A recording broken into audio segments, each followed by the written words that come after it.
अन्याय, अत्याचार आणि भ्रष्टाचार विरोधात ठाम भूमिका घेण्यासाठी तसेच समाजातील पीडित व अन्यायग्रस्त नागरिकांना न्याय मिळवून देण्यासाठी आक्रमक सामाजिक संघटनेची जळगाव जिल्ह्यामध्ये स्थापना करण्यात आलेली आहे। या संघटनेमध्ये प्रदेश महासचिव कामगार नेते गणेशजी बारसे यांची निवड करण्यात आलेली आहे। गणेशजी बारसे हे नेहमी सामाजिक सेवा करण्यामध्ये अग्रेसर असतात।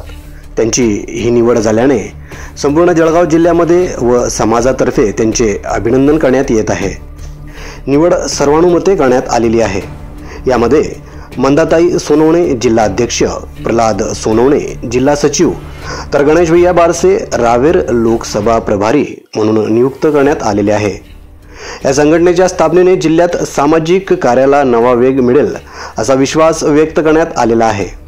सदर संघटनेमध्ये कार्याध्यक्ष प्रतिभाताई शिरसाट, जिल्हा उपाध्यक्ष स्मिताताई वेद, वंदना पाटील, महासचिव सुमनताई मराठे, खजिनदार डॉक्टर शंकरलाल सोनवणे, सहसचिव योगिता शुक्ला, कविता इंगडे, संघटन सचिव छाया सारस्वत, प्रसिद्धी सचिव अनिल सपकाडे, सहसंघटन सचिव स्नेहा सोनवणे, सुजाता वाणी, सल्लागार रमेशचंद्र वेद, गीताताई शुक्ला, कायदेशीर सल्लागार ॲडव्होकेट स्मिता झालटे, ॲडव्होकेट सीमा जाधव, प्रचार सचिव शोभा कोळी, कायदेशीर सदस्य विजया पांडे व सदस्य सुरेश कोहली, पुंडलिक सपकाडे, माजी डीवायएसपी राजेंद्रजी सोनवणे, प्रमोद वाणी, नारायण पाटील, सुनील जाधव, डॉक्टर गोकुल कोळी या सर्वांची या संघटनेमध्ये पदाधिकारी म्हणून नियुक्ती करण्यात आलेली आहे।